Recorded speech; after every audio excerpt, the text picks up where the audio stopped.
dog can drink the dog beer and get kind of the same glowing, happy feeling that we get when we drink? Well, I like to say it might get them drunk with excitement.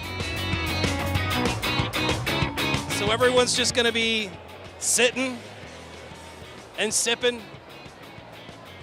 learning about craft beer, as one does when one is in Denver.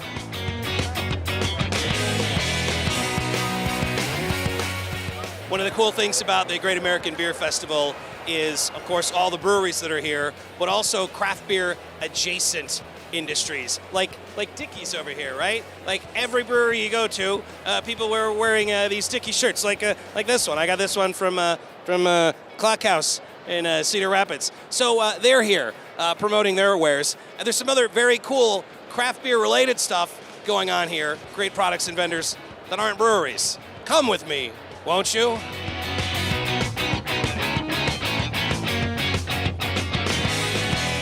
All right, so who hasn't had a shower beer? Obviously, if you're watching this show, you're the kind of person that's had a beer in the shower.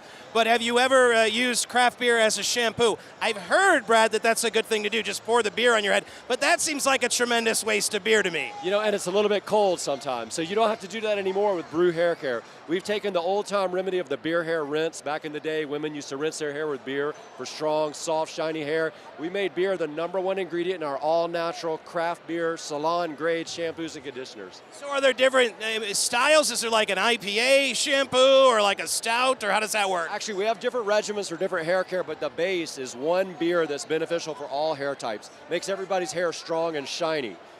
Let me ask you this. If I use a lot of it in the shower, I'm not going to get pulled over on my way to work, am I? No, you won't. Actually, we've got natural fragrances in all of our products, no synthetic fragrances. So in our thickening, we've got a delicious citrus fragrance. In our moisturizing, it's like a floral herbal mix, a mashup. In our invigorating, it's got this awesome peppermint. And our color care is what we call quinoa colada. It's got a great pina colada pineapple quinoa flavor. I got a chicken and the egg question for you. What came first? Were you more of a craft beer guy that went into the shampoo business, or were you a shampoo guy that went into the craft beer business? Actually, I'm more of a beer city guy because I live in Asheville, North Carolina.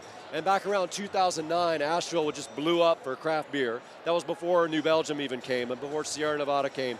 Back when Oscar Wong started Highland Brewing, one of the original beers there, one of the original breweries there. And my wife had this idea from her mother and from my mother to start rinsing her hair with beer. It's like an old school remedy. And so living in this craft beer city, we said, how much better would craft beer be for your hair than regular old Schlitz that my mom used in the 1960s? So she tried the craft beer in Asheville, and necessity was the mother of invention. We made a shampoo out of it. Can I pay you a compliment? You have a beautiful head of hair. Thanks. I was bald when we started. I'm just kidding. That's not true. That's not true. Brad, thanks for your time. Great. Thanks a lot.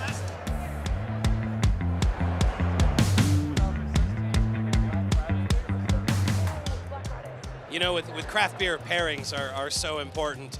It's important to make sure you've got plenty of protein. That's why beef jerky is here.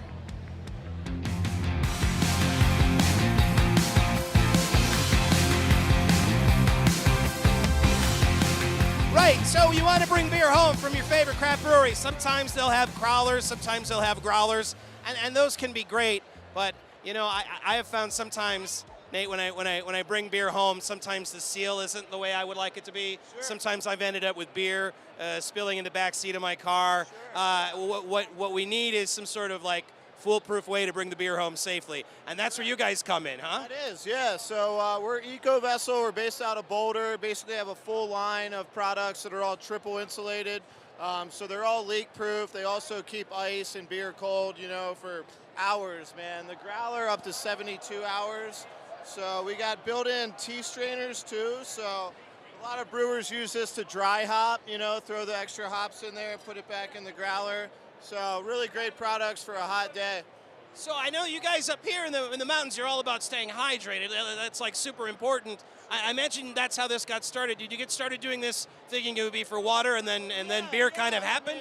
Yeah, there's a lot of a lot of products work for both. You know, the growler, obviously, if you're out on the golf course all day, fill it with water. Otherwise it fits your full growler of beer. So Right, but if you're playing golf and you're drinking water, you're not having any fun. You want to have beer, right? Fair point. Yeah. And it looks like you guys make some custom things for some other breweries, huh? Yeah, we do a lot of custom work. This is Left Hand up in Longmont. We work with them. We do a lot of work with Upslope and Boulder. So, obviously being a Colorado company with the craft scene in Colorado, we try to partner with as many breweries as we can. If I get your crowler, most breweries are cool about using that rather than what they have, or how does that work? Yeah, I think it's kind of state by state. States have different growler rules. So, some breweries definitely use it for that. Others just sell it as kind of a merchandise item. I mentioned this is perfect too for like home brewers that want to bring their beer someplace. Absolutely. Yeah, and that goes back to the dry hopping too, having a place to kind of experiment with your home brews. Take good care of your beer, folks. It's so important. Thanks so much for your time. We'll see you around.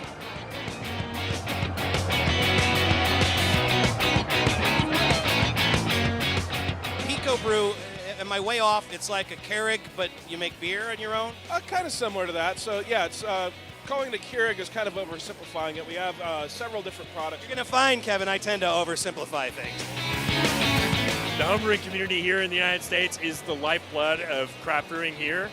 That most of the breweries that are here got started as homebrewers.